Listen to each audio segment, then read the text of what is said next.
Hello बच्चों, आज हम बच्चों रिटायरमेंट चैप्टर की कुछ इलस्ट्रेशन देखने वाले हैं। देखते हैं बच्चों ये इलस्ट्रेशन हमसे क्या पूछता है। तो बच्चों जी, ई और एफ तीन पार्टनर्स एक फर्म में जो प्रॉफिट शेयर करते हैं 7:2:1 की रेशो में। बच्चों हमें उनकी बैलेंस शीट दे रखी है 31 मार्च 2018 की, जिसमें बच्चों लायबिलिटी साइड में कैपिटल अकाउंट का बैलेंस दे रखा है, क्रेडिटर्स है, जनरल रिजर्व है और बच्चों लोन फ्रॉम ई है, मतलब बच्चों ई ने लोन दिया होगा फर्म को। एसेट साइड में बच्चों हमारे पास cash, sundry debtor, stock, machinery और लैंड एंड बिल्डिंग है। आगे बच्चों हमें बोला है कि ई रिटायर कर रहा है बच्चों इस डेट पे, और बच्चों उसके रिटायरमेंट पे कुछ बातों पे एग्री हुआ है। देखो बच्चों, फर्स्ट पार्ट में बोला है कि लैंड एंड बिल्डिंग को रीवैल्यू करा गया है इतने पे, मशीनरी के बच्चों इतने पे, स्टॉक को इतने पे, और बच्चों फर्म के गुडविल की वैल्यू भी दे रखी है 90,000 रुपीज। सेकेंड पार्ट में बच्चों में बोला है कि प्रोविजन क्रिएट करनी है डेटर्स पे 2.5%। थर्ड पार्ट में बच्चों बोला है कि जितना भी अमाउंट हमें ई को देना होगा उसके रिटायरमेंट पे, वो बच्चों उसके लोन अकाउंट में ट्रांसफर कर दिया जाएगा, जो कि उसे बाद में पे कर दिया जाएगा। लास्ट पार्ट में बच्चों बोला कि टोटल कैपिटल बच्चों न्यू फर्म बच्चों कौन सी, ई के रिटायरमेंट के बाद जी और एफ की जो बच्चों न्यू फर्म होगा उसका बच्चों टोटल कैपिटल फिक्स करा गया है 2,40,000, मतलब बच्चों दोनों पार्टनर्स का मिला के इतना कैपिटल होगा, जो कि बच्चों हमें एडजस्ट करना है उनकी न्यू प्रॉफिट शेयरिंग रेशियो के हिसाब से करंट अकाउंट ओपन करके। ठीक है बच्चों, और बच्चों हमें क्वेश्चन में revaluation account, partners capital account और बैलेंस शीट बनानी है। तो बच्चों बनाते हैं सबसे पहले रीवैल्यूएशन अकाउंट। तो बच्चों देखो फर्स्ट पॉइंट में हमें क्या बोला था कि लैंड एंड बिल्डिंग को इतने पे रीवैल्यू करा गया है। तो बच्चों बुक में देखो वैल्यू हमें दे रखी है 1,20,000, बट रीवैल्यू बच्चों जो वैल्यू दे रखी है ये तो ज्यादा है, इसका मतलब बच्चों लैंड एंड बिल्डिंग की वैल्यू बढ़ गई, तो रीवैल्यूएशन अकाउंट के बच्चों क्रेडिट साइड में आ जाएगा। By land and building account 68,000 से लैंड एंड बिल्डिंग की वैल्यू बढ़ गई। ठीक है बच्चों, लैंड एंड बिल्डिंग हो गया। नेक्स्ट बच्चों हमें मशीनरी दे रखा था, जिसकी बच्चों ये दे रखी है नई वैल्यू, और बच्चों ओल्ड वैल्यू दे रखी है 80,000, मतलब बच्चों मशीनरी की वैल्यू कम हो गई, फॉल आ गया, तो बच्चों रिवैल्यूएशन अकाउंट की डेबिट साइड में आ जाएगा। टू मशीनरी अकाउंट 4,000 रुपीज से हमारी मशीनरी की वैल्यू कम हो गई। नेक्स्ट बच्चों हमें स्टॉक दे रखा था जिसकी नई वैल्यू 10,000 दे रखी थी, और बच्चों बुक में हमें दे रखा था 14,000, मतलब बच्चों स्टॉक की भी वैल्यू कम हो गई 4,000 रुपीज से, तो डेबिट साइड में आ जाएगा टू स्टॉक अकाउंट 4,000 रुपीज। इस पॉइंट की तो बच्चों हमने सारी एंट्री कर दी। सेकंड पॉइंट देखो बच्चों, सेकंड पॉइंट में बोला कि प्रोविजन क्रिएट करना था 2.5% का। तो बच्चों देखो डेटर्स की वैल्यू क्या है 24,000, इसका बच्चों 2.5% निकाल लेंगे और रिवैल्यूएशन अकाउंट की डेबिट साइड में आ जाएगा। To provision for doubtful debts account 600 rupees की हमने प्रोविजन क्रिएट कर दी। अब बच्चों यहाँ पे सारे ट्रांजेक्शन आ गई, तो बच्चों टोटल देख लेंगे। टोटल यहाँ बच्चों क्रेडिट साइड का ज्यादा आ रहा है, उसमें से ये तीनों ट्रांजेक्शन माइनस कर देंगे, तो बच्चों हमें प्रॉफिट पता चल जाएगा। तो बच्चों हमारे पास रिवैल्यूएशन में 59,400 रुपीज का प्रॉफिट हुआ है। अब बच्चों इस प्रॉफिट को हम पार्टनर्स की ओल्ड रेशियो में ट्रांसफर कर देंगे। तो बच्चों ओल्ड रेशियो थी 7:2:1, तो इस रेशियो में बच्चों ट्रांसफर कर दिया। पार्टनर के कैपिटल अकाउंट में प्रॉफिट हुआ था, तो इस अमाउंट पे उन्हें प्रॉफिट का शेयर मिल गया, तो बच्चों रिवैल्यूएशन अकाउंट बन गया। अब नेक्स्ट पार्टनर्स कैपिटल अकाउंट बनाते हैं। तो बच्चों देखो सबसे पहले ओपनिंग बैलेंस आएगा जो कि हमें दे रखा था, तो बच्चों ये बैलेंस लिख लेंगे, इतना इतना बैलेंस था, क्रेडिट साइड में आ गया बाय बैलेंस बीडी। प्रॉफिट हुआ था बच्चों रिवैल्यूएशन में, जो हमने रिवैल्यूएशन अकाउंट से ट्रांसफर करा था कैपिटल अकाउंट में, तो बच्चों वो अमाउंट पे आ जाएगा, इतना इतना मैंने प्रॉफिट का शेयर मिला था रिवैल्यूएशन पे। अब बच्चों अपनी गुडविल की एंट्री देखते हैं।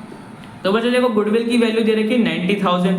अब देखो बच्चों कंपेंसेशन किसको मिलेगी, ई को मिलेगी, ई रिटायर कर रहा है। तो बच्चों देखो ई का शेयर कितना था, रेशियो के हिसाब से 2/10, तो निकाल लेंगे बच्चों ई का गुडविल में कितना शेयर होगा, 90,000 मल्टीप्लाई 2/10, तो बच्चों 18,000 रुपीज आएगा ई का गुडविल में शेयर, मतलब बच्चों ई को 18,000 रुपीज कंपेंसेशन मिलेगा। अब बच्चों कौन देगा वो देख लेते हैं। तो बच्चों देखो क्वेश्चन में कोई भी इंफॉर्मेशन नहीं है कि फ्यूचर पार्टनर्स किस रेशियो में प्रॉफिट शेयर करेंगे, तो बच्चों यही मान के चलेंगे इनकी ओल्ड प्रॉफिट शेयरिंग रेशियो ही इनकी न्यू गेनिंग रेशियो होगी।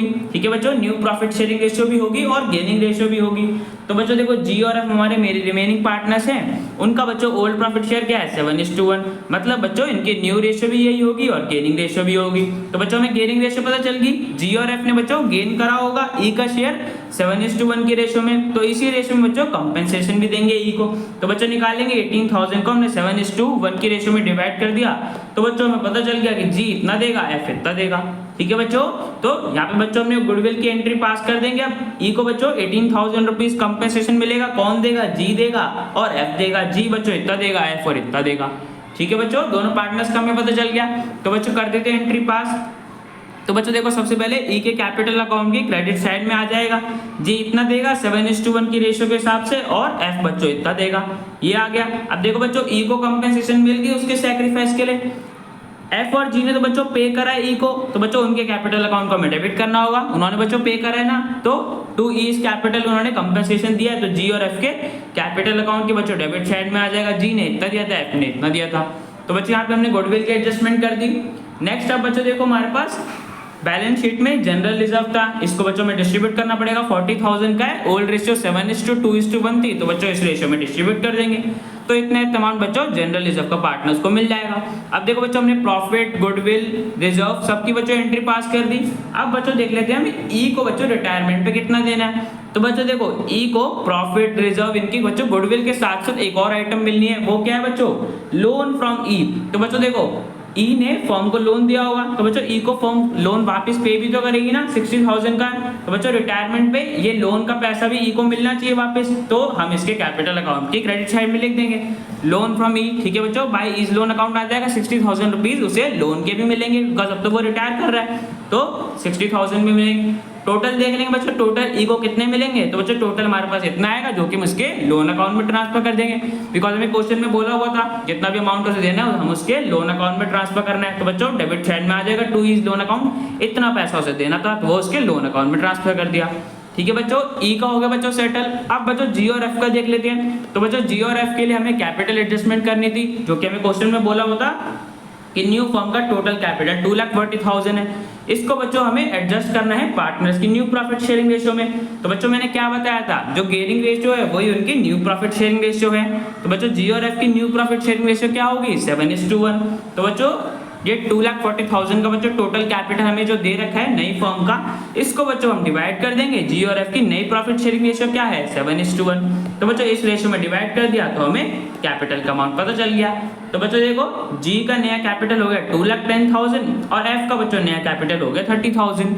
ठीक है बच्चों, हमें पहले से ही कैपिटल का अमाउंट दे रखा था, बस इस कैपिटल को हमने उनकी न्यू प्रॉफिट शेयरिंग रेशियो में डिवाइड कर दिया, तो इतना अमाउंट आ गया। अब देखो बच्चों इनका हमें न्यू कैपिटल पता चल गया, मतलब बच्चों अब इनको ये कैपिटल मेंटेन करके चलना है। तो बच्चों इनका क्लोजिंग कैपिटल होगा ना, तो हाँ बच्चों हम डेबिट साइड में इसको लिख सकते हैं टू बैलेंस ईडी। अब ये इन्हें आगे इतना मेंटेन करके चलना है, ये अमाउंट आ गया बच्चों। अब बच्चों टोटल देख लेंगे तो पता चल जाएगा पार्टनर्स को कैपिटल और इंट्रोड्यूस करना है या लेके आना है, ताकि वो इस कैपिटल तक पहुंच जाए। तो बच्चों देखो दोनों पार्टनर्स के डेबिट साइड का टोटल ज्यादा आ रहा है, मतलब बच्चों क्रेडिट साइड में बैलेंसिंग फिगर आएगी। बैलेंसिंग फिगर का बच्चों मतलब क्या हुआ कि पार्टनर्स को और कैपिटल इंट्रोड्यूस करना है और बच्चों कैपिटल बिजनेस में लेके आना है। तो बच्चों निकाल लेंगे। सबसे पहले देखो बच्चों जी का हमारे डेबिट साइड का टोटल इतना आ रहा है, उसमें से ये तीनों ट्रांजैक्शंस माइनस कर देंगे, तो बच्चों हमें पता चल जाएगा कि जी को बच्चों 16,170 रुपीज और लेके आने। किसके थ्रू लेके आएगा बच्चों, करंट अकाउंट के थ्रू, बिकॉज हमें क्वेश्चन में बोला हुआ है। तो बाय पार्टनर्स करंट अकाउंट आ जाएगा जी के कैपिटल अकाउंट के क्रेडिट साइड में, उसे बच्चों इतना कैपिटल और लेके आना है, तब जाके बच्चों उसका कैपिटल 2,10,000 हो जाएगा नई रेशियो के हिसाब से। ठीक है बच्चों, जी का हम पता चल गया। ऐसे बच्चों एफ का देख लेंगे। एफ का बच्चों डेबिट साइड का टोटल इतना आ रहा है, उसमें से इन तीनों ट्रांजैक्शंस को माइनस कर दिया, तो बच्चों हमें पता चल गया कि एफ को बच्चों इतना पैसा भी और लेके आना है, ताकि उसका कैपिटल 30,000 हो जाए। ठीक है बच्चों, तो इसका भी कैपिटल अकाउंट की क्रेडिट साइड में आ जाएगा बाय पार्टनर्स करंट अकाउंट। जी भी एफ भी बच्चों इतना पैसा और लेके आएगा। ठीक है बच्चों, हमें दोनों का पता चल गया, जी और एफ इतना अमाउंट लेके आएंगे और बैलेंस भी बच्चों आ गया। तो बच्चों पार्टनर्स कैपिटल अकाउंट हमारा बन गया। अब बच्चों लास्ट हमारी बैलेंस शीट बची है, वो भी बना लेते हैं। तो बच्चों देखो सबसे पहले बैलेंस शीट में लायबिलिटी साइड में जी और एफ के कैपिटल अकाउंट जो बच्चों ने निकाला था ना कि न्यू कैपिटल इनका इतना होगा 7:1 की रेशियो में, तो वो आ जाएगा। ई का बच्चों लोन था जो फर्म को अभी तक पे नहीं करना है, तो वो अमाउंट आ जाएगा जो बच्चों हमने निकाला था। और बच्चों क्रेडिटर्स हमारे सेम रहेंगे, कोई ट्रांजेक्शन नहीं हुई। कैश भी बच्चों सेम रहेगा। सन्ड्री डेटर्स में बच्चों हमने 2.5% की प्रोविजन क्रिएट करी थी, तो वो अमाउंट माइनस करके लिख देंगे। स्टॉक की बच्चों हमारी वैल्यू कम हो गई थी, तो उस वैल्यू पे लिख दिया। और मशीनरी की बच्चों हमें जो वैल्यू दे रखी थी और लैंड एंड बिल्डिंग की भी हमने उन वैल्यूज पे लिख दिया। अब देखो बच्चों जी और एफ को और पैसा लेके आना था उनके करंट अकाउंट के थ्रू, अभी तक बच्चों वो लेके तो नहीं आए, तो ये तो बच्चों फर्म के लिए एसेट हो गया ना कि इन्हें और पैसा भी लेके आना है, फर्म को और पैसा मिलेगा। तो बच्चों इन दोनों के करंट अकाउंट भी डेबिट साइड में आ जाएंगे, बिकॉज ये दोनों भी एसेट है, इनको और इतना इतना बैलेंस लेके आना है। ठीक है बच्चों, तो ये एसेट साइड में आ गया। अब बच्चों टोटल देख लेंगे, तुम्हारे पास लायबिलिटी और एसेट साइड का टोटल सेम आ रहा है। ठीक है बच्चों, तुम्हारी बैलेंस शीट भी बन गई। तो बच्चों ये क्वेश्चन हमारा कंप्लीट हो गया। अब बच्चों मिलते हैं नेक्स्ट वीडियो में।